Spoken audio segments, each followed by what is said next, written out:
तुषारहार धवला या शुभ्रवस्त्रावृता या वीणावरदण्डमण्डितकरा या श्वेतपद्मासना या ब्रह्माच्युतशङ्करप्रभृतिवीरदेवै सदा वन्दिता सा मां पातु मीरा भगवती निःशेषजाड्यापहा। ॐ सर्वगणे सर्ववरदे सर्वदुष्टभयङ्करी सर्वदुःखहरे देवी महामीरा नमोऽस्तुते। सिद्धिबुद्धिप्रदे देवी भुक्तिमुक्तिप्रदायिनी मन्त्रमूर्ते सदा देवी महामीरा नमोऽस्तुते।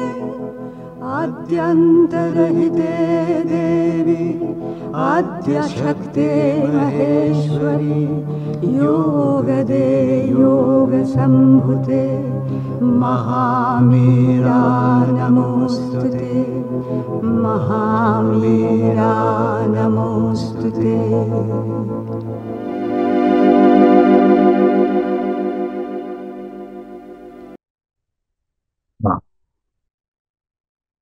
आमे आलोचना करुछंती मातृ रचनावली भाग 10। आज आलोचना करिबा ज्ञान 13। एटा ज्ञान टिप्पणी गुड़िकर द्वितीय पर्याय 1960 रु 1961 मसीहार ज्ञान 13। प्रभु लिखुछंती सेमाने मते कहिले एगुड़ाक खाली दृष्टिभ्रम। दृष्टिभ्रम कहले कौन बुझाए मुझे कथा अनुसंधान कली एवं जानिबा को पाइली जे यह होची एक व्यक्ति सापेक्ष अर्थात अति भौतिक अनुभव जार अनुरूप होई आदौ कौनसी वास्तव बा भौतिक सत्य विद्यमान न थाए एवं तापरे मु बसिकरी मनुष्य बुद्धिर अद्भुत शक्तिशालीता विषय रे विस्मित हेबाकु लागे। सेमाने मते कहिले एगुड़ाक खाली दृष्टिभ्रम। एटी सेमाने कहिले काहाकु श्रीमंद प्रभु कहउचंती ना जड़वादी जड़ विज्ञानी माने जो माने साधारण भावरे इंगित करंती जे भौतिक सत्य को सेमाने बाहरु देखुथिबा लोक कथा को बा बाहर ही आखि की देखा जाउथिबा दृष्टि एवं जेतिकी तांकर सीमित ज्ञान सेतिकी रे देखा जाउथिबा तथ्य को आधार करी से माने घटना गुड़ी को विचार करी कहती एगुड़ा ही हूँ एकमात्र सत्य एवं अन्य सबू जहाँ किसी कह जाए सेगुड़ी को सेमाने सूक्ष्म कथा हो बा अन्य कथा हो ताकू कहती सेगुड़ाक हूँ केवल मिथ्या बुद्धि। तेणु सेमाने मनुष्यर बुद्धि ताकू कहती सी हूँ सबुठारु उत्तम विचारक जे कि केबे भूल करि न थाए से यही धारणा रे सेमाने कहती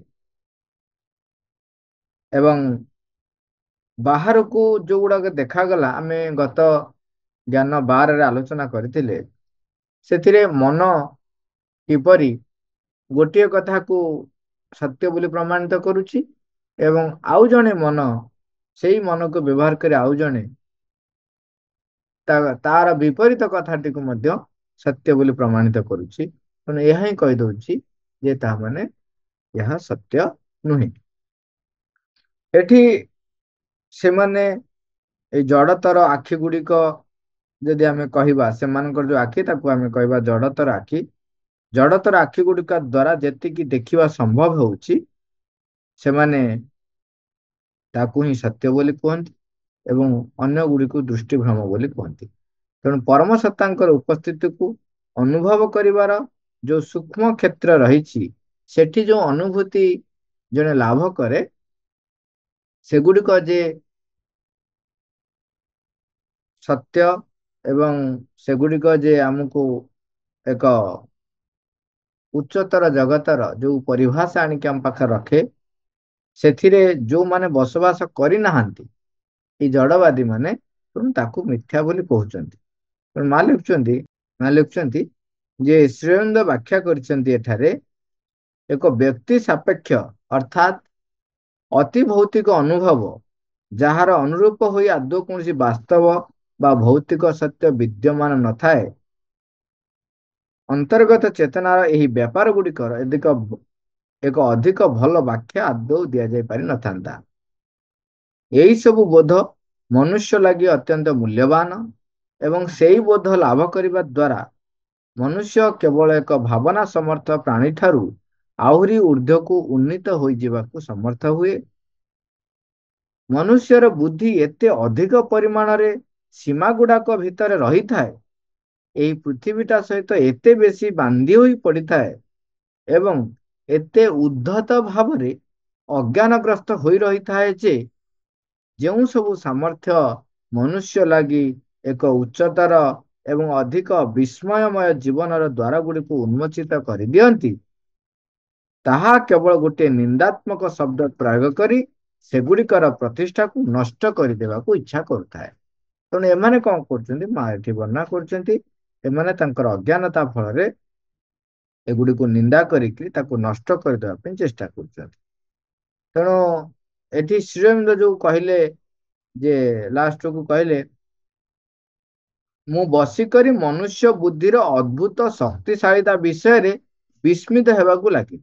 ମା ସେଇଟା କହୁଛନ୍ତି ଯେହେତୁ ମନ ବା ଏଇ ଜଡବାଦୀ ବ୍ୟକ୍ତି ତାଙ୍କର ସ୍ୱଳ୍ପ ଜ୍ଞାନକୁ ବ୍ୟବହାର କରି ଏଇ ଯୋଉ ସତ୍ୟର ବା ପରମାତ୍ମାଙ୍କର ଯୋଉ ସତ୍ୟର ଯୋଉ ସୂକ୍ଷ୍ମ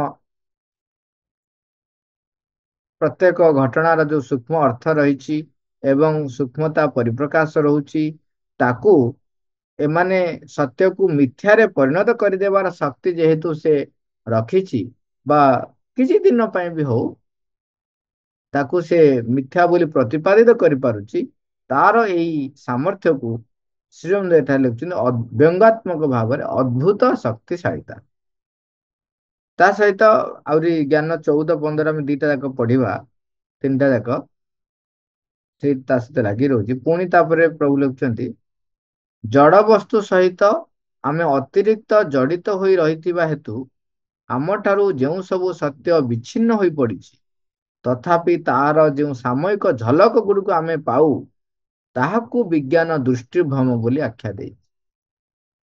ସେଇ ସର୍ବୋଚ୍ଚ ଓ ପରମ ବିଶ୍ୱମୟ ପ୍ରଜ୍ଞା ଜଣେ କଳାକାର ପରି ଆପଣାର ସଚେତନ ସତ୍ତାର ଭୂମିରେ ଏକ ପଟ ଉପରେ ଆଙ୍କିଦେଲା ପରି ଏହି ଯେଉଁ ପୃଥିବୀରେ ଯୋଜନା କରିଛି ଓ ତାହାକୁ ଏକ ବାସ୍ତବ ରୂପ ଦେଇଛି, ତାହାର ବିସ୍ମୟକାରୀ ସ୍ପର୍ଶ ଗୁଡ଼ିକୁ ବିଜ୍ଞାନ କେବଳ ଏକ କାକତାଳୀୟ ଓ ଆକସ୍ମିକ ସଂଯୋଗ ବୋଲି ଆଖ୍ୟା ଦେଇଛି। ଜଡ଼ବସ୍ତୁ ସହିତ ଆମେ ଅତିରିକ୍ତ ହୋଇ ଜଡ଼ିତ ହୋଇ ରହିଥିବା ହେତୁ ଆମେ ସତ୍ୟ ଠାରୁ ବିଚ୍ଛିନ୍ନ ହୋଇ ପଡ଼ିଛୁ ଏବଂ କିନ୍ତୁ ବେଳେ ବେଳେ ମଝିରେ ମଝିରେ ଯୋଉ ଝଲକ ଆମକୁ ଦେଖାଯାଏ, ଆମେ ସେଇ ଝଲକ ଗୁଡ଼ିକୁ ଦେଖି କିଞ୍ଚିତ ପରିମାଣରେ ଯଦି ସଚେତନ ହବାକୁ ଯାଉଛୁ, ସେତେବେଳେ ଆମକୁ ବିଜ୍ଞାନ କଣ କହୁଛି ନା ଇଏ କାକତାଳିକ ଭାବେ ଘଟିଛି ଏବଂ ଏଗୁଡ଼ିକ ତମେ ଯାହା ଦେଖୁଛ ସେଗୁଡ଼ା ସବୁ ଦୃଷ୍ଟିଭ୍ରମ। କିନ୍ତୁ ଆମେ ଅଲରେଡି ସବୁ ବିଷୟରେ ସବୁବେଳେ ଦେଖି ଆସିଛୁ, ବିଜ୍ଞାନ ଯୋଉଠି ତାର ଯୁକ୍ତିଯୁକ୍ତତା ପ୍ରତିପାଦିତ କରିନପାରେ ସେ ତାକୁ ଆକସ୍ମିକ କହେ, କାକତାଳୀୟ କୁହେ କିମ୍ବା କହେ ଏଇଟା ଘଟୁ ଘଟୁ ଘଟି ଯାଇଛି, ଆ ସହିତ କିଛି ସମ୍ପର୍କ ନାହିଁ, ଏମିତି ଏକ୍ସେପସନ କିଛି ଘଟେ, ଏଇଭଳି ଭାବରେ ତାକୁ ସେ ବର୍ଣ୍ଣନା କରି ଛାଡି ଦେଇଛି। କିନ୍ତୁ ସେ ଭୁଲିଯାଏ ଜଣେ କଳାକାର, ଜଣେ ଆର୍ଟିଷ୍ଟ, ସେ ପ୍ରଥମେ ଯୋଉ ଚିତ୍ର କରିବାକୁ ଆରମ୍ଭ କରିଥାଏ, ସେତେବେଳେ ଯଦି ଆମେ ଯିଏ କଳାକାର ନୁହଁ ତାଙ୍କ ଚିତ୍ରକୁ ଦେଖିବା କିଛି ବୁଝିପାରିବା ନାହିଁ ସେ ତା ଭିତରେ କଣ କରୁଛନ୍ତି। ଆମର ଜଣେ ଆର୍ଟିଷ୍ଟ ଭାଇ ଅଛନ୍ତି, ତାଙ୍କ ପାଖରେ ସେ ଯେତେବେଳେ କରୁଥିଲେ ତାଙ୍କ ପାଖରେ ଥରେ ମୁଁ ରହିଥିଲି, ଦେଖୁଥିଲି, କେତେ ଥର ଦେଖିଛି, ଗୋଟେ ଥର ଘଟଣା କହୁଛି। କଣ କଲେ କହିଲେ ଆସ ତମେ ଚିତ୍ର କରିବ। ମୋର ଚିତ୍ର ନା ଗନ୍ଧ ମୋ ପାଖରେ ନାହିଁ, ମୋର ସେ ଜ୍ଞାନ ନାହିଁ, ନା କଲର ଜ୍ଞାନ ରହିଛି ନା ଚିତ୍ରର ଜ୍ଞାନ ରହିଛି। ସେ କହିଲେ ହଁ ତମେ କରିପାରିବ, ଆସ ବଢିଆ କରିବ। ମୁଁ କହିଲି ମୁଁ କରିବି ନା, ହଁ ଆସ। ମୁଁ କହିଲି ହଉ ଚାଲ। କଣ କଲେ, ରଙ୍ଗ ଡବା ଆଣି ଥୋଇଦେଲେ, କାନଭାସ ଆଣି ଥୋଇଲେ, କହିଲେ ପକାଅ ରଙ୍ଗ। ମୁଁ କହିଲି ମାନେ, ନା ପକାଅ ତମେ। କହିଲି କେମିତି ପକେଇବି, ନା ପକଉନ ତମେ ଯେତିକି ପକଉଛ ପକାଅ, ଅଳ୍ପ ପକାଅ ବହୁତ ପକାଅ ଇଆଡେ ସିଆଡେ କରି ପକାଅ। ମୁଁ ପକେଇଲି, ମତେ ମାନେ ଲାଗୁଥାଏ କେମିତି କେମିତି, ତାକୁ ଘୋଷାଡ। ମୁଁ କହିଲି ମାନେ, ନା ତୁଳି ଦେଲେ ନିଅ। ମାନେ ମୁଁ ଖାଲି ସେ ରଙ୍ଗ ଗୁଡାକ ଇଆଡେ ସିଆଡେ କରି କହିଲେ କର, ଯାହା କରୁଛ କର। କରି ସାରିଲେ, ତାପରେ ସେ ରଙ୍ଗ ଗୁଡାକ ଉପରେ ଗୁଡାଏ ଜରି ଜରି ଆଣି ଏମିତି ଲୋଚା କୋଚା କରି ତା ଉପରେ ପକେଇଦେଲେ। ପକେଇ ଦେଇକିରି ତାକୁ ଚାପା ଦେଇ ଛାଡିଦେଲେ। ମୁଁ କହିଲି ଇଏ ରଙ୍ଗ ହବ, ଏଇ ଯୋଉ କଣ ଘେସରା ମେସରା କରିଦେଲେ, ନା ତମେ ରୁହ କାଲିକି ଦେଖିବା। ତା ପରଦିନ ବାହାର କଲେ, କିଛି ନାହିଁ।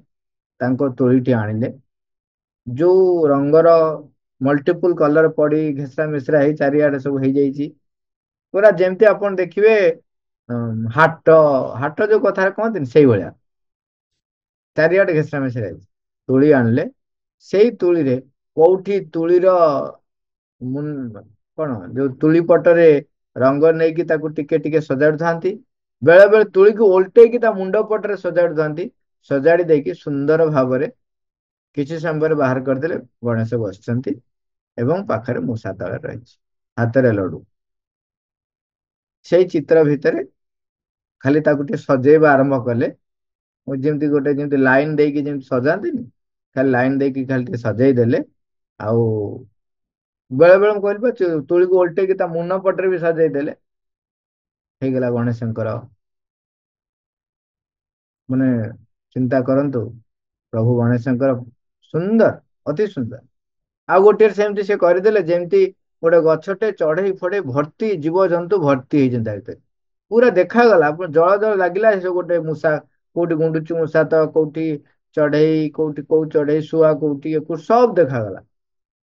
ଇଏ ଜଣେ ସାମାନ୍ୟ ମନୁଷ୍ୟ ଆମେ ଦେଖୁଛନ୍ତି, ବା ସାଧାରଣ ମଣିଷ ବୋଲି ଆମେ ତାଙ୍କୁ ବୋଲି ଭାବୁଛନ୍ତି, ଯୋଉ କଳାକାର ମାନେ, ସେମାନେ ତାଙ୍କ ଭିତରର ଯୋଉ ସୃଜନାତ୍ମକ ଦୃଷ୍ଟିଟି ସେ ଦେଖୁଥାନ୍ତି ସେଇ ରଙ୍ଗ ଭିତରେ, ମାନେ ଅନେକ ରଙ୍ଗର ସମାହାର ଭିତରେ ସେ ଯୋଉ ଦେଖୁଥାନ୍ତି, ସେଗୁଟା ଆମେ ସାଧାରଣ ଆଖିରେ ଦେଖିପାରୁ, ଆମକୁ ଜଣା ପଡିବନି, କିନ୍ତୁ ସେ ସେଇଟାକୁ ଦେଖିକି ସୁନ୍ଦର ଭାବରେ ସଜେଇଦେବେ। ଏବେ ଗୋଟେ ହ୍ୱାଟସଆପ ରେ ଦେଖୁଥିଲେ, ଟ୍ରମ୍ପ ଯେତେବେଳେ ଆମେରିକାର ରାଷ୍ଟ୍ରପତି ହବା ପାଇଁ ଯାଉଛନ୍ତି, ତାଙ୍କୁ ଜଣେ ଗୋଟେ ସର୍ଟ ଭିଡିଓ ତାଙ୍କ ଉପରେ କରିଛନ୍ତି। କିଛି ନାହିଁ, ଗାରାଗାରି ହେଇଛି। ଚିତ୍ରଟା ଏମିତି ଗାରାଗାରି ହେଇଛି ଯେ ଯେମିତି ବିକୃତ ଇଏ। ତାରି ଭିତରେ ତା ଭିତରେ ଧୀରେ ଧୀରେ ଧୀରେ ଧୀରେ ଧୀରେ ଧୀରେ ଆରମ୍ଭ କଲେ ଟ୍ରମ୍ପଙ୍କ ମୁହଁ ବାହାରି ପଡିଲା। ଉଇଥି ଟାଏ ଭିଡିଛନ୍ତି, ଦେଖ।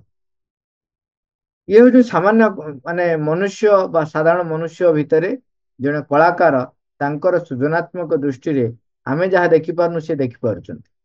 ସେଭଳି ସର୍ବୋଚ୍ଚ ପରମ ବିଶ୍ଵମୟ ପ୍ରଜ୍ଞା ଜଣେ କଳାକାର ପରି, ଯିଏକି ଏଇ ବିଶ୍ଵ ଭୁବନର ସୃଷ୍ଟିକର୍ତ୍ତା, କେତେ କେତେ ସତ୍ତାକୁ ଚତୁର୍ଦିଗରେ ରଖିଛନ୍ତି, ତାକୁ ଏପରି ଭାବରେ ସଂଗଠିତ କରି ରଖିଛନ୍ତି, ସମସ୍ତେ ପରସ୍ପରର ପରିପୂରକ ହେଇ ରହିଛନ୍ତି। ଏବଂ ଯାହାର ଜଣଙ୍କର କିଛି ଆବଶ୍ୟକତା ଅନ୍ୟ ଜଣଙ୍କ ଦ୍ଵାରା କେମିତି ଆରେଞ୍ଜ ହଉଛି, ଏତେ ସୁନ୍ଦର ଭାବରେ କରିଛନ୍ତି। ତା କଥା ବାଦ ବି ଆପଣ ଆମେ ଦେଖିବା, ଆମେ ନିଜ ମଣିଷକୁ ଆମେ ନିଜକୁ ଦେଖିବା, ଗୋଟେ ଜଣେ ମଣିଷ ନିଜକୁ ଦେଖୁ। ସେ ଯେତେବେଳେ ସୃଷ୍ଟି ହେଇଛି, କଣ କରିଛି ଭଗବାନ, ଭଗବାନ କଣ କରିଛନ୍ତି, କେମିତି ଯେତେବେଳେ ଆରମ୍ଭ ହଉଛି ସୃଷ୍ଟିର ସର୍ଜନା, ତା ଭିତରେ ସେ କୋଉ ହରମୋନ ଆସିବ, କୋଉ ଏନଜାଇମ ଆସିବ, କେମିତି ଆସିବ, ବ୍ରେନ କେମିତି ତିଆରି ହବ, ମୁଣ୍ଡ ତିଆରି ହବ, ଗୋଡ ତିଆରି ହବ, ଏ ତିଆରି ହବ, ସବୁ ସେ କରିଚାଲିଛନ୍ତି। ସେଠି ମଣିଷର କିଛି ହାତ ନାହିଁ, କିଛି ହାତ ନାହିଁ, ସବୁ ସେ ତିଆରି କରିଦଉଛି। ଏବଂ ମଣିଷ ଜନ୍ମଗ୍ରହଣ କଲା ପରେ ଆମ ଭିତରେ ଯୋଉ ଯାବତୀୟ କ୍ରିୟାକଳାପ ଚାଲିଛି, ସମସ୍ତେ ପରସ୍ପର ସହିତ ଏତେ ସୁନ୍ଦର ଭାବରେ ସୁସଂଗଠିତ, ସୁନିୟନ୍ତ୍ରିତ ହେଇ କାର୍ଯ୍ୟ କରିଚାଲିଛନ୍ତି।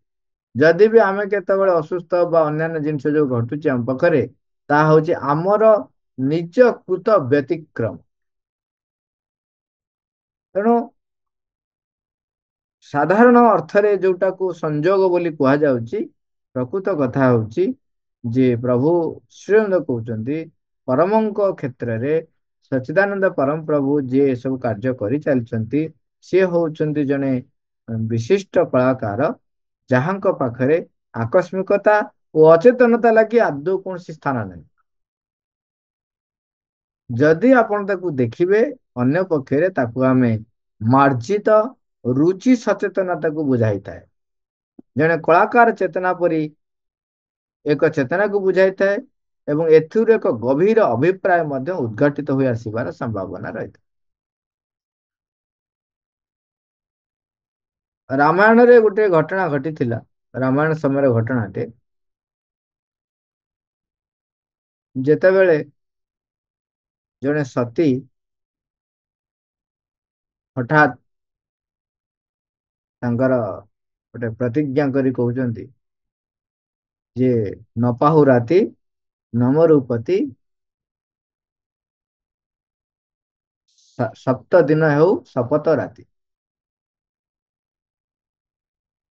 ନା ଏକ ଦିନ ହଉ ଶପଥ ରାତି, ଏଭଳି ଥିଲା। ଏଇ ଘଟଣାଟି ସିଏ ଯେତେବେଳେ ଚରମ ବାଣୀ ହିସାବରେ କହୁଛନ୍ତି, ସେତେବେଳେ ବର୍ତ୍ତମାନ ତାଙ୍କର ଯୋଉ ଦୃଢ ସଂକଳ୍ପ କୁହନ୍ତୁ ବା ତାଙ୍କର ସତୀତ୍ୱର ଯୋଉ ଦୃଢ ସାମର୍ଥ୍ୟ ବଳରେ ବର୍ତ୍ତମାନ କଣ ହଉଛି ନା ଚତୁଃପାର୍ଶ୍ୱର ଯେତକ ଶକ୍ତି ବା ସୂର୍ଯ୍ୟଙ୍କର ପରିକ୍ରମା ପୃଥିବୀ ପୃଷ୍ଠରେ, ସେ କହୁଛନ୍ତି 7 ଦିନ 7 ରାତି ହବ ଗୋଟିଏ ରାତି। ଯେତେବେଳେ ସେଇ କଥାଟି କହୁଛନ୍ତି, କଣ ଘଟଣା ଘଟିଛି? ଘଟଣା ହେଇଛି ଯେ ଜଣେ ଋଷି କୌଣସି ଏକ କାରଣରୁ ଦଣ୍ଡିତ ହେଇଛନ୍ତି ରାଜାଙ୍କ ଦ୍ୱାରା। ସେ ଶୂଳିରେ ତାଙ୍କୁ ଶୂଳି ଦଣ୍ଡ ଦିଆଯାଇଛି। ସେ ଶୂଳିରେ ତାଙ୍କୁ ଶୂଳି ଦଣ୍ଡରେ ସେ ଅଛନ୍ତି। ସେଇ ବାଟ ଦେଇକି ଜଣେ ନାରୀ ଅନ୍ଧାର ହେଇଯାଇଛି, ସିଏ ତରବର ହେଇକି ଫେରୁଛନ୍ତି, ତାଙ୍କ ଦେହରେ ଗୋଡ ବାଜି ଯାଇଛି ଏବଂ ସେ ଋଷି ଅଭିଶାପ ଦଉଛନ୍ତି, ତାଙ୍କୁ କଷ୍ଟ ହେଇଛି, ଯନ୍ତ୍ରଣା ହେଇଛି, ଅଭିଶାପ ଦଉଛନ୍ତି ଯେ ଯୋଉଥିପାଇଁ ତୁ ଏତେ ତୋର ବେଗରେ ଦୌଡୁଛୁ ଏବଂ ରାସ୍ତାଘାଟ ଦେଖୁନୁ, ଏମିତି ଗୋଇଠା ମାରୁଛୁ ଇତ୍ୟାଦି ଇତ୍ୟାଦି, ଯୋଉ କଷ୍ଟ ଜର୍ଜରିତ ହେଇଛନ୍ତି, ଯୋଉ ଭାଷା କ୍ରୋଧରେ ଅଭିଶାପ ଦଉଛନ୍ତି, ଯେ ଯୋଉ କାରଣ ପାଇଁ ତୁ ଏତେ ବେଗରେ ଯାଉଛୁ, ଅଭିଶାପ ଦଉଛି ସେଇ ସୂର୍ଯ୍ୟୋଦୟ ହେଲା ମାତ୍ରେ ତାହା ଧ୍ୱଂସ ହେଇଯାଉ। ଏଠି ହେଇଛି ଘଟଣା କଣ? ସିଏ କାମ ସାରିକି ଫେରୁଛନ୍ତି ଘରକୁ। ଘରକୁ ଗଲେ ପତି ଏ, ଘରେ ଅଛନ୍ତି, ତାଙ୍କର ସେବା କରିବେ। ତାଙ୍କ ପତି ରୋଗଗ୍ରସ୍ତ ରହିଛନ୍ତି, ତରବରରେ ଯାଉଛନ୍ତି ପତିଙ୍କ ପାଇଁ। ତେଣୁ ଏଠି ହେଇଗଲା କଣ, ଯଦି ସୂର୍ଯ୍ୟଦେବ ହୁଅନ୍ତି ତାଙ୍କ ପତି ମରିଯିବେ। ତେଣୁ ସିଏ ପ୍ରତିଜ୍ଞା କରୁଛନ୍ତି, ଯଦି ମୁଁ ହୋଇଥାଏ ସତୀ, ତେବେ ଏଇ 7 ଦିନ 7 ରାତି ହଉ ଗୋଟିଏ ରାତି, ତାମାନେ ଏ ରାତି ଆଉ ନପାହୁ, ନପାହୁ ରାତି ନମରୂପତି 7 ଦିନ 7 ଦିନ 7 ରାତି ହେଉ ଏକ ରାତ୍ରି। ବର୍ତ୍ତମାନ କଣ ହବ? କାହା କଥା ରହିବ? ସତୀଙ୍କ କଥା ଯଦି ରହିବ, ଯଦି ସୂର୍ଯ୍ୟ ଅସ୍ତ ଯିବେ ନାହିଁ, ସୂର୍ଯ୍ୟ ଯଦି ଉଦୟ ହେବେ ନାହିଁ, ତେବେ ସମାଜ ଯେତେ ଜୀବଜନ୍ତୁ ସଂସାର ରହିଛି ସବୁ ନଷ୍ଟ ହେଇଯିବେ। ସୂର୍ଯ୍ୟ ବି କେମିତି ନ ଆସିବେ, କାହିଁକି ନ ଆସିବେ? ଏପଟରେ ରାମାୟଣରେ ଏପଟରେ କଣ ହେଇଛି ନା ଶକ୍ତି ଭେଦ ହେଇଛନ୍ତି ଶ୍ରୀରାମ ଲକ୍ଷ୍ମଣ, ଏବଂ ପଢିଛନ୍ତି କୋଉଠି? ଲଙ୍କାରେ। ସେଠି ଜଡିବୁଟି ପାଇଁ ଯାଇଛନ୍ତି, କିଏ ସେ? ନା ହନୁମାନ। ହନୁମାନଜୀ ଯେତେବେଳେ ଯାଇଛନ୍ତି ଜଡିବୁଟି ପାଇଁ, ସେତେବେଳେ ସେ ଜଡିବୁଟି ଖୋଜିଛନ୍ତି, ପାଇନାହାନ୍ତି। ଟୋଟାଲ ପର୍ବତକୁ ଉଠେଇକି ଆଣିଛନ୍ତି। ପର୍ବତକୁ ଉଠେଇ ଆସିଲେ ପୁଣି ସେଠି କହିଛନ୍ତି କଣ? ବୈଦ୍ୟ ସୁଷେଣ କହିଛନ୍ତି ଯେ ତୁମେ ସୂର୍ଯ୍ୟୋଦୟ ପୂର୍ବରୁ ଆଣିବ, ଯଦି ସୂର୍ଯ୍ୟଙ୍କ କିରଣ ପଡେ ତେବେ ଗଲେ ଇଏ ସାଙ୍ଗେ ସାଙ୍ଗେ ମାନେ ବିଷ ଚରିଯିବ ଦେହ ଯାକ, ତେଣୁ ତାପରେ ସେ ମୃତ୍ୟୁବରଣ କରିବ। ତେଣୁ ଇଏ ଆସିଲା ବେଳକୁ ରାତି ସରି ଆସୁଛି। ସୂର୍ଯ୍ୟଦେବଙ୍କୁ ଅନୁରୋଧ କରୁଛନ୍ତି ହନୁମାନଜୀ ତାଙ୍କର ସିଏ ବି ଗୁରୁଦେବ କହୁଛନ୍ତି, ଗୁରୁଦେବ ଦେଖ ମୁଁ ପ୍ରଭୁଙ୍କ କାମ ପାଇଁ ଆସିଛି ଏବଂ ନେଇକି ଯାଉଛି। ଯଦି ଆପଣ ଉଦୟ ହୁଅନ୍ତି ସୂର୍ଯ୍ୟୋଦୟ ହେଲେ ଆଉ ପ୍ରଭୁ ବଞ୍ଚି ପାରିବେ ନାହିଁ, ତେଣୁ ତମେ ଆଜି ଟିକେ ଛୁଟି ନେଇଯାଅ। ସୂର୍ଯ୍ୟକୁ ଦେଖ ଆଜ୍ଞା, ସୂର୍ଯ୍ୟକୁ ଆରେ ବାବା ତମେ ତୁ ମୋରି ଶିଷ୍ୟ, ତୁ ତ ଜାଣିଛୁ ଆମର ତ ଛୁଟି ନାହିଁ, ଆମର ନିତ୍ୟ ନୈମିତ୍ୟ କାର୍ଯ୍ୟ ଆମେ କରିବାକୁ ବାଧ୍ୟ, ଆମ ପାଖରେ ଉପାୟ କିଛି ନାହିଁ, ତେଣୁ ମୁଁ ଛୁଟି ନେଇପାରିବି ନାହିଁ, ମୁଁ ଉଦୟ ହବାକୁ। ତେଣୁ ହନୁମାନ କହୁଛନ୍ତି ଠିକ ଅଛି, ଯଦି ତମେ ଏମିତି ଏତେ ବାଧ୍ୟ କରୁଛ ତେବେ ମୁଁ ଦ୍ୱିତୀୟ ଉପାୟ କରିବି। ସେ କଣ କରୁଛନ୍ତି, ସୂର୍ଯ୍ୟଙ୍କୁ ଆଣିକି କାଖରେ ଜାକି ଦଉଛନ୍ତି। ବର୍ଣ୍ଣନା ଅଛି କୋଉଠି ସେ ସୂର୍ଯ୍ୟଙ୍କୁ ପାଟିରେ ପୁରେଇ ଦେଇଛନ୍ତି, କେହି କେହି କୁହନ୍ତି କାଖରେ ଜାକି ଦେଇଛନ୍ତି।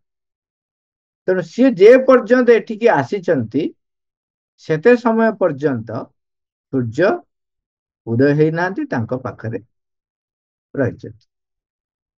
ତାମାନେ ସେଠି ଆକ୍ଚୁଆଲି ଅନେକ ଦିନ ଘଟି ଯାଇଛି, ତା ଭିତରେ ଅନେକ ସମୟ ବିତି ଯାଇଛି, କିନ୍ତୁ ସୂର୍ଯ୍ୟ ଅସ୍ତ ହେଇଛନ୍ତି ଯେ ହେଇଛନ୍ତି, ଉଦୟ ହେଇନାହାନ୍ତି।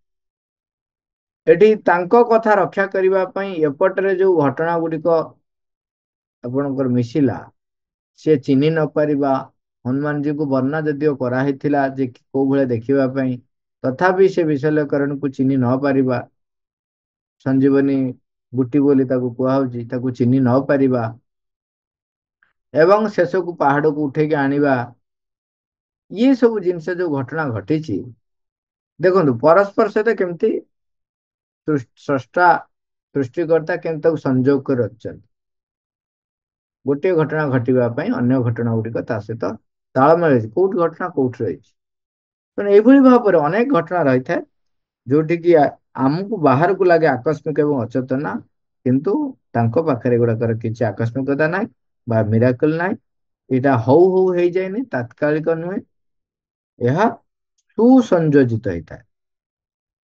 15ରେ କହୁଛନ୍ତି, ମନୁଷ୍ୟ ଯାହାକୁ ଦୃଷ୍ଟି ଭ୍ରମ ବୋଲି କହେ ତାହା ହେଉଛି ଆମର ମନ ଓ ଇନ୍ଦ୍ରିୟାନୁଭବ ଉପରେ ତାହାର ହିଁ ପ୍ରତିଫଳନ,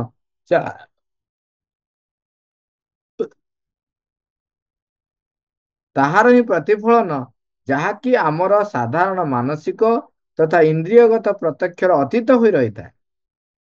ଏହି ସବୁ ପ୍ରତିଫଳନକୁ ମନ ଭୁଲ ଭାବରେ ବୁଝେ ଏବଂ ସେଇଥିରୁ ହିଁ ଅନ୍ଧବିଶ୍ୱାସ ଜାତ ହୁଏ। ଏହା ବ୍ୟତୀତ ଆଉ ଅନ୍ୟ କୌଣସି ଦୃଷ୍ଟି ଭ୍ରମ ନାହିଁ। କଣ କହୁଛନ୍ତି, ମନୁଷ୍ୟ ଯାହାକୁ ଦୃଷ୍ଟି ଭ୍ରମ ବୋଲି କହେ ତାହା ହେଉଛି ଆମର ମନ ଓ ଇନ୍ଦ୍ରିୟାନୁଭବ ଉପରେ ତାହାର ହିଁ ପ୍ରତିଫଳନ, ଯାହାକି ଆମର ସାଧାରଣ ମାନସିକ ତଥା ଇନ୍ଦ୍ରିୟଗତ ପ୍ରତ୍ୟକ୍ଷର ଅତୀତ ହୋଇ ରହିଥାଏ। ଏହି ସବୁ ପ୍ରତିଫଳନକୁ ମନ ଭୁଲ ଭାବରେ ବୁଝେ ଏବଂ ସେଇଥିରୁ ହିଁ ଅନ୍ଧବିଶ୍ୱାସ ଜାତ ହୁଏ। ଏହା ବ୍ୟତୀତ ଅନ୍ୟ କୌଣସି ଦୃଷ୍ଟି ଭ୍ରମ ନାହିଁ। ଏଠି ପ୍ରଭୁ କ୍ଲିୟର କଟ କରି କହିଛନ୍ତି ଯେ ମନ ତାକୁ ଭୁଲ ଭାବରେ ବୁଝେ ଏବଂ ଭୁଲ ଭାବରେ ବୁଝିବା ଫଳରେ କଣ ହୁଏ, ତାହା ଦୃଷ୍ଟିଭ୍ରମ ବା ଅନ୍ଧବିଶ୍ୱାସ ଆଡକୁ ଚାଲିଯାଏ। ନହେଲେ ଆ ବ୍ୟତୀତ ଦୃଷ୍ଟିଭ୍ରମ କିଛି ନାହିଁ। ତେଣୁ ଏଠି ପ୍ରଶ୍ନ କରାହଉଛି ଯେ ଦୃଷ୍ଟିଭ୍ରମ ଗୁଡିକ ଆମେ ତାହେଲେ ସୂକ୍ଷ୍ମ ଦର୍ଶନ ସହିତ ତୁଳନା କରିପାରିବା କି? ମା ବର୍ଣ୍ଣନା କରୁଛନ୍ତି ସୂକ୍ଷ୍ମ ଦର୍ଶନର ସଂଜ୍ଞା। କହୁଛି ସୂକ୍ଷ୍ମ ଦର୍ଶନ ହେଉଛି ଏକ ଦର୍ଶନ ଦେଖୁଥିବା ଇନ୍ଦ୍ରିୟଟିର ଅନୁରୂପ ହୋଇ ରହିଥିବା ଏହି ଜଗତରେ ଯାହା ସବୁ ପ୍ରକୃତରେ ରହିଛି, ଦର୍ଶନେନ୍ଦ୍ରିୟ ସାହାଯ୍ୟରେ ସେଇଗୁଡିକ ବିଷୟରେ ଏକ ବୋଧର ଉପଲବ୍ଧି। ଆମେ ବାହାରକୁ ଯୋଉ ଗୁଡାକ ଇନ୍ଦ୍ରିୟ ଗତ ଲବ୍ଧ ଜ୍ଞାନ ଆମେ ଦେଖୁଛେ, ଇନ୍ଦ୍ରିୟରେ ଯୋଉ ଦେଖୁଛେ, ସ୍ପର୍ଶ କରୁଛେ, ଆଘ୍ରାଣ କରୁଛେ, ତାକୁ ଯାହା ସବୁ ତମେ ଦେଖୁଛ, ପ୍ରକୃତରେ ତାହା କଣ ସେଇଟା ତୁମେ ଉପଲବ୍ଧ କରିବ, ସେଇଟା ହଉଛି ସୂକ୍ଷ୍ମ ଦର୍ଶନ। କହୁଛନ୍ତି ସେଥିପାଇଁ ସୂକ୍ଷ୍ମ ଦର୍ଶନ ହେଉଛି ଏକ ଦର୍ଶନ ଦେଖୁଥିବା ଇନ୍ଦ୍ରିୟଟିର ଅନୁରୂପ ହୋଇ ରହିଥିବା ଏହି ଜଗତରେ, ଏକ ଜଗତରେ ଯାହା ସବୁ ପ୍ରକୃତରେ ରହିଛି, ଦର୍ଶନେନ୍ଦ୍ରିୟ ସାହାଯ୍ୟରେ ସେଗୁଡିକ ବିଷୟ ଏକ ବୋଧର ଉପଲବ୍ଧି। ଆମର ଏଇ ଆଖିରେ ଦର୍ଶନେନ୍ଦ୍ରିୟ ସାହାଯ୍ୟରେ ତା ପୁରା ସ୍ପଷ୍ଟ ଯେମିତି ଚରିତ୍ର ଚିତ୍ରଣ କଲା ଭଳିଆ, ଚଳଚିତ୍ର ଭଳିଆ ତମ ଆଖି ଆଗରେ ପୁରା ଚାଲି ଆସିବ। ଇଏ ହେଲା ସୂକ୍ଷ୍ମ ଦର୍ଶନ। ତେଣୁ ଏଠି ମା ବର୍ଣ୍ଣନା କରୁଛନ୍ତି ଯେ ତମେ ଯୋଉ ଶୁଣୁଛ ବା ଘ୍ରାଣ ଦ୍ଵାରା ବି ଆମେ କିଛି କିଛି ଜ୍ଞାନ ପାଇଥାଉ। ଯେଉଁ ବ୍ୟକ୍ତିର ଏକ ସୁବିକଶିତ ପ୍ରାଣିକ ସତ୍ତା ରହିଥାଏ, ସିଏ ଆପଣାର ପ୍ରାଣଗତ ଦୃଷ୍ଟି ଦ୍ୱାରା ସଚେତନ ଭାବରେ ଏବଂ ପୂର୍ବ ଦୃଷ୍ଟ ବିଷୟ ଗୁଡ଼ିକର ସ୍ମୃତି ଗୁଡ଼ିକ ସାହାଯ୍ୟରେ ପ୍ରାଣିକ ଜଗତ ମଧ୍ୟରେ କେତେ କଣ ଦେଖିବାକୁ ସମର୍ଥ ହୁଏ, ସେଇଥିରୁ ହିଁ ଏକ ସୂକ୍ଷ୍ମ ଦୃଷ୍ଟି ସମ୍ଭବ ହୋଇଥାଏ। ପ୍ରାଣିକ, ମାନସିକ, ଅଧିମାନସ ଓ ଅତିମାନସ ଯାବତୀୟ ସୂକ୍ଷ୍ମ ସ୍ତରୀୟ ଜଗତରେ ଠିକ୍ ଏହିପରି ଘଟେ। ପ୍ରତ୍ୟେକ ସ୍ତରରେ ଭିନ୍ନ ଭିନ୍ନ ଅନୁଭୂତି ହବ। ତମେ ଯୋଉ ସ୍ତରରେ ଥିବ ସେଇ ସ୍ତରର ଅନୁଭୂତି ଗୁଡ଼ିକ ତମ ପାଖକୁ ଆସିବ। ପ୍ରାଣିକ ସ୍ତରରେ ଥିଲେ ପ୍ରାଣିକ, ମାନସିକ, ଅଧିମାନସ, ଅତିମାନସ ଏଇଭଳି ପ୍ରତ୍ୟେକ ସ୍ତରରେ ସେଇ ସୂକ୍ଷ୍ମ ସ୍ତରରେ ଯାହା ଜଗତରେ ଯୋଉଭଳି ଭାବରେ ଘଟେ ସେଇ ସ୍ତରରେ ଗଲେ ତମେ ଦେଖିପାରିବ। ମଧ୍ୟବର୍ତ୍ତୀ ଯାବତୀୟ ଜଗତ ଏବଂ ସତ୍ତାଗତ ଭୂମିରେ ମଧ୍ୟ ତାହା ଘଟିଥାଏ। ଏହିପରି ଭାବରେ ଜଣେ ବ୍ୟକ୍ତି ପ୍ରାଣିକ, ମନୋଗତ, ଅଧିମାନସ ଓ ଅତିମାନସ ଯାବତୀୟ ସୂକ୍ଷ୍ମ ଦର୍ଶନର ସାମର୍ଥ୍ୟ ଲାଭ କରିଥାଏ। ମା କହୁଛନ୍ତି ଏଠି ଶ୍ରୀଅରବିନ୍ଦ ଏଇ କଥା କହୁଛନ୍ତି ଯେ ତମେ ଯାହାକୁ ଦୃଷ୍ଟିଭ୍ରମ ବୋଲି କହୁଛ ତାହା ସ୍ଥୂଳ ଇନ୍ଦ୍ରିୟ ଭୂମି ଗୁଡ଼ିକରେ କଣ ହଉଛି ନା ଉପରେ ଯୋଉଟା ସୂକ୍ଷ୍ମରେ ଯୋଉଟା ଘଟୁଛି ତାର କେବଳ ପ୍ରତିବିମ୍ବଟିଏ ତମ ଆଗରେ ଦେଖାଯାଉଛି। ତେଣୁ ତମେ ତାକୁ କଣ କହୁଛ ଯେ ଏଗୁଡାକ ସବୁ ଦୃଷ୍ଟିଭ୍ରମ। କିନ୍ତୁ କିନ୍ତୁ ଆକୁ ଅପରୋକ୍ଷ ଦର୍ଶନ ବୋଲି ବି କୁହାଯିବ ନାହିଁ। ଏହା ହଉଛି ତାର ଏକ ପ୍ରତିବିମ୍ବିତ ରୂପ, ଯାହାକୁ ସାଧାରଣତଃ ଆଦୌ ବୁଝି ହୁଏ ନାହିଁ, ଯାହାର କୌଣସି ବ୍ୟାଖ୍ୟା କରିହୁଏ ନାହିଁ। ଦେଖନ୍ତୁ, ବର୍ତ୍ତମାନ ଗୋଟିଏ ବସ୍ତୁଟିଏ ରହିଛି, ଓକେ, ତା ଦେହରେ ଲାଇଟ୍ ପଡିଲା ପରେ ରିଫ୍ଲେକ୍ଟ ହେଇକି ଏଇଠି ଦେଖାଯାଉଛି। ଆପଣ ସେଠି ହାତ ମାରିଲେ କଣ ହବ? ବସ୍ତୁ ନାହିଁ। ତେଣୁ ଆପଣ କହିବେ ଏଇଟା ଦୃଷ୍ଟିଭ୍ରମ, କିନ୍ତୁ ତା ଅର୍ଥ କଣ ସେ ବସ୍ତୁଟା ନାହିଁ କି? ବସ୍ତୁ ଅଛି, ଯୋଉ ଜାଗାରେ ଅଛି ତାର ପ୍ରତିବିମ୍ବଟା ଏଠି ପଡିଛି ବୋଲି ତମେ ଜାଣିପାରୁନ। ତମେ କହୁଛ ଯେ ମୁଁ ହାତ ମାରିଲି କିଛି ନାହିଁ। ଯେମିତି ହୋଲୋଗ୍ରାଫି ଯୋଉ କରାହଉଛି, ହୋଲୋଗ୍ରାଫିରେ ଜଣେ ବ୍ୟକ୍ତି ପୁରା ସ୍ପଷ୍ଟ ଭାବେ ଠିଆ ହେଇଛି, 3D ଭଳିଆ ଦେଖିବେ। ସେ ଭାଷଣ ଦେଲା ବେଳେ ପୁରା ହାତ ହଲଉଛନ୍ତି ଯେମିତି ହାତ ଉଠିଲା ଭଳିଆ। ସେଠି ଆପଣ ଯାଇକି ହାତ ମାରି ଦଉଛନ୍ତି, କଣ କିଛି ନାହିଁ, ଖାଲି ଲାଇଟ୍ ଟା ପଡିଛି। ତେଣୁ ଆପଣ କହୁଛନ୍ତି କଣ ଯେ ଇଏ ବସ୍ତୁ ନାହିଁ। ତେଣୁ ଏଗୁଡାକ ହଉଛି ଦୃଷ୍ଟିଭ୍ରମ। ଠିକ ଅଛି, ହୋଲୋଗ୍ରାଫିର ଏକ୍ସାମ୍ପଲ ନେଇକିରି ତାକୁ ବିଜ୍ଞାନ କଣ କରୁଛି, ତମେ ଯୋଉଗୁଡାକ ଘଟଣାକୁ କହୁଛି ଏସବୁ ଜିନିଷ ହଉଛି ମିଥ୍ୟା ଏବଂ ଦୃଷ୍ଟିଭ୍ରମ। କିନ୍ତୁ ସେ ବୁଝିବାକୁ ନାରାଜ ଯେ ସେ ଘଟଣାଟି ଏଠି ଘଟିଲା କିପରି।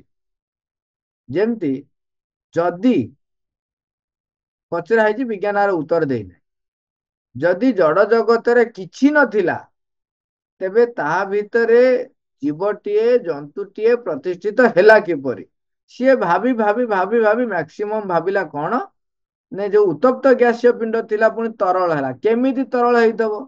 ସେଠି ପୁଣି ବର୍ଣ୍ଣନା କରୁଛନ୍ତି ଯୋଉ ବାଷ୍ପୀଭୂତ ହେଇକି ଜଳ ଯାଉଥିଲା ସିଏ ଆଉ ପୁନର୍ବାର ଆସିଲା ବେଳକୁ ବି ପୁଣି ଏତେ ଗରମ ଥିଲା ଯେ ପୁଣି ବାଷ୍ପୀଭୂତ ହେଇ ଉପରକୁ ପଳଉଥିଲା। ତେବେ ହଠାତ୍ ଥଣ୍ଡା ହେଲା କେମିତି? ତାର ଉତ୍ତର ସେ ନାହିଁ ତା ପାଖରେ। ତା ଭିତରେ ଅମ୍ଳଜାନକୁ ନେଇ ବା ଯୋଉ ଗଛଲତା ଯୋଉ ବାହାରିଲେ ଅଙ୍ଗାରକାମ୍ଳକୁ ନେଇ ଯୋଉ ଜନ୍ତୁଟିଏ ପ୍ରସ୍ତୁତ ହେଲା, ଯିଏ ଅଙ୍ଗାରକାମ୍ଳ ନେଇକି ଅମ୍ଳଜାନ ଛାଡିଲା, ତାପରେ ପୁଣି ଜନ୍ତୁଟି ଆସିଲା ଯିଏ ଅମ୍ଳଜାନ ନେଲା ଅଙ୍ଗାରକୁ ଛାଡିଲା, ସେଇ ଜନ୍ତୁଟି କେମିତି ଆସିଲା କେହି ଉତ୍ତର ଦେଇପାରନ୍ତି ନାହିଁ। ବିଜ୍ଞାନ ଉତ୍ତର ଦେଇପାରିନି, ବୁଝି ନାହିଁ ତ ବୁଝେଇବ କୋଉ? ହଁ, ଏହା ହେଇଥାଇପାରେ, ଏମିତି ହେଇଥାଇପାରେ, ତାକୁ ସେ ଆକସ୍ମିକ ତାତ୍କାଳିକ ଭାବରେ କହି ଛାଡି ଦେଇଛି। ତମେ ୟାକୁ ଅପରୋକ୍ଷ ଦର୍ଶନ କୁହ ନାହିଁ, ଏହା ବରଂ ହଉଛି ତାର ଏକ ପ୍ରତିବିମ୍ବିତ ରୂପ। ଏଇଠି କହୁଛନ୍ତି କଣ ହଉଛି, ଯେହେତୁ ଏଇ ଅନିଶ୍ଚିତ ଅବାସ୍ତବର ଅନୁଭବ ସିଏ କରୁଛି, ତେଣୁ ତା ଦେହରୁ ଅନ୍ଧବିଶ୍ୱାସ ଜନ୍ମ ହୋଇଥାଏ। ତେଣୁ ବିଚାରଶୀଳ ଲୋକମାନେ ଆପଣାକୁ ଯୋଉମାନେ ବିଚାରଶୀଳ ବୋଲି ଭାବୁଥାନ୍ତି, ଏହି ସବୁ ବ୍ୟାପାର ଉପରେ ଆଦୌ କୌଣସି ମହତ୍ଵ ଦିଅନ୍ତି ନାହିଁ, ସେଗୁଡିକୁ ଦୃଷ୍ଟିଭ୍ରମ ବୋଲି କହିଥାନ୍ତି। ତଥାପି ଗୂଢ ବିଦ୍ୟା ଗତ ଘଟଣା ମାନଙ୍କରେ ଯୋଉମାନଙ୍କର ଆଗ୍ରହ ଥାଏ, ସେମାନଙ୍କ କ୍ଷେତ୍ରରେ ଏହି ପ୍ରକାର ବୋଧ ଅନେକ ସମୟରେ ହୁଏତ ଆପଣାକୁ କ୍ରମଶଃ ଗଠିତ କରି ଆଣୁଥିବା ଏକ ଦୃଷ୍ଟି ସାମର୍ଥ୍ୟର ପୂର୍ବ ସୂଚନାକୁ ଆଣି ଦେଇଥାଏ। ମା କହୁଛନ୍ତି ମାତ୍ର ଏହାକୁ ଏକ ଯଥାର୍ଥ ଦର୍ଶନ ଲାଭ ବୋଲି ମନେ କରିବାର ଭ୍ରମରେ ନ ପଡିବା ବିଷୟରେ ତୁମକୁ ସର୍ବଦା ସତର୍କ ରହିବାକୁ ପଡିବ। ଆମେ ସତର୍କ ରହିବା, ଯୋଉ ଆମେ ବେଳେ ବେଳେ ଅନ୍ୟାନ୍ୟ ନିଜ ନିଜର ମନର ଭାବନାକୁ ମଧ୍ୟ କହୁ ଏଇଟା ସୂକ୍ଷ୍ମ ଦର୍ଶନ ବୋଲି, ମା ମନା କରୁଛନ୍ତି।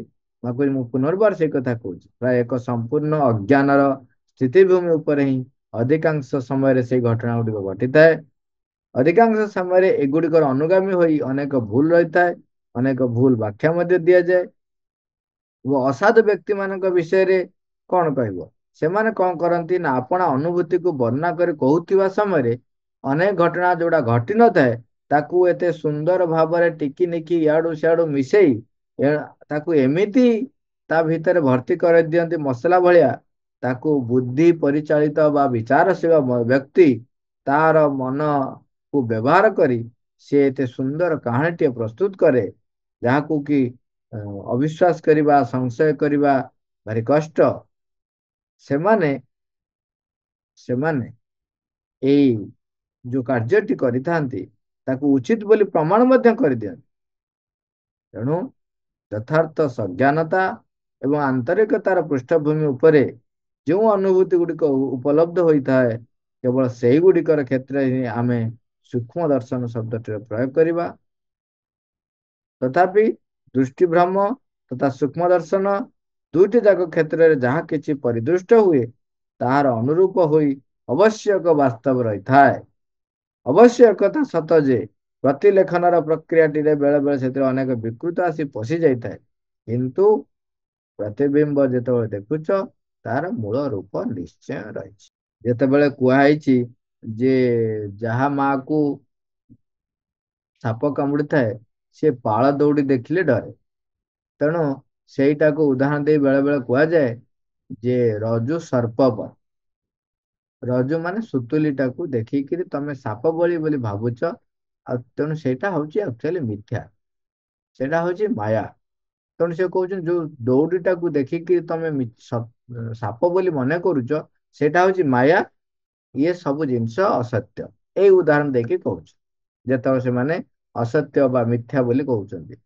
ସେଠି ଶ୍ରୀଅରବିନ୍ଦ କହୁଛନ୍ତି ତମେ ଯଦି କହୁଛ ଏଗୁଡାକ ଅସତ୍ୟ ଏବଂ ମିଥ୍ୟା, ତାହେଲେ ସିଏ ଯେତେବେଳେ ରଜୁ ସର୍ପବତ୍ ବୋଲି ମନେ କରୁଛି ତାମାନେ ସାପ ଅଛି ନା ନାହିଁ? ସାପ ଅଛି ସତ୍ୟ, ଏବଂ ଦୌଡ଼ି ଅଛି ଏଇଟା ବି ସତ୍ୟ। ହଁ, ତମେ ଦୌଡ଼ିକୁ ସାପ ବୋଲି ମନେ କରୁଛ, ତମ ମନେ କରିବାଟା ହଉଛି ତୁମର ଭ୍ରମାତ୍ମକ ଧାରଣା। ତା ମିଛ କାହିଁ ହବ? ସାପ କାହିଁ ମିଛ ହବ ନା ଦୌଡ଼ି କାହିଁ ମିଛ ହବ? ଦୌଡ଼ି ସତ୍ୟ, ସାପ ମଧ୍ୟ ସତ୍ୟ। ତମର ଧାରଣା, ଦୌଡ଼ିକୁ ତମେ ସାପ ବୋଲି ମନେ କଲ, ତୁମର ଧାରଣାଟା ହଉଛି ମିଥ୍ୟା। କିନ୍ତୁ ଏମାନେ କଣ କୁହନ୍ତି? କୁହନ୍ତି ଏ ସାପଟା ହଉଛି ମିଛ, ଏ ଦୌଡ଼ିଟା ହଉଛି ମିଛ, ସବୁ ଯାକ ମିଛ। ସେଠି ବାବାଜୀ ମହାରାଜ ବଢିଆ କହିଲେ, ଯଦି ସବୁ ଯାକ ହଉଛି ମିଛ ତାହେଲେ ତମ କଥାଟା ତ ମିଛ, ତମେ ମିଛ। ତେବେ ସୃଷ୍ଟି କଲ, ସୃଷ୍ଟିଟା ମିଛ, ସବୁ ତ ମିଛ, ସୃଷ୍ଟି କୋଉଠି ହେଲା? ଯଦି ତମେ କହୁଛ ଯେ ବ୍ରହ୍ମ ସତ୍ୟ ଜଗତ ମିଥ୍ୟା ଏବଂ ବ୍ରହ୍ମ ତେଣୁ ସୃଷ୍ଟିଟା ହଉଛି ମିଛ ବୋଲି, ଯଦି ବ୍ରହ୍ମ ପୁଣି କଣ ତାଙ୍କର ସାକାର ରୂପ ନାହିଁ, ସେ ହଉଛି ନିରାକାର, ଯଦି ସେ ନିରାକାର ତାହେଲେ ସୃଷ୍ଟି କଲା କିଏ? ତାହେଲେ ନିରାକାର ବି ମିଛ, ସୃଷ୍ଟି ବି ମିଛ, ସବୁ ମିଛ। ଏଠି ହଉଛି କଣ? ଆମେ ଆମର ସୀମିତ ଜ୍ଞାନକୁ ବ୍ୟବହାର କରି ଆମେ ଯୋଉ ମିଛ ମିଛ ବୋଲି କହୁଛୁ ତାହା ହଉଛି ଆକ୍ଚୁଆଲି ଆମର ସୀମିତତା। ତାହାଠାରୁ ଆହୁରି ଅଧିକ ନିଜକୁ ବ୍ୟାପକ କରିବା, ତାହେଲେ ଆମେ ସେଇ ଦୃଷ୍ଟି, ସେଇ ଜ୍ଞାନ ହାସଲ କରିପାରିବା। ମା, ଥ୍ୟାଙ୍କ ୟୁ ଅଲ୍।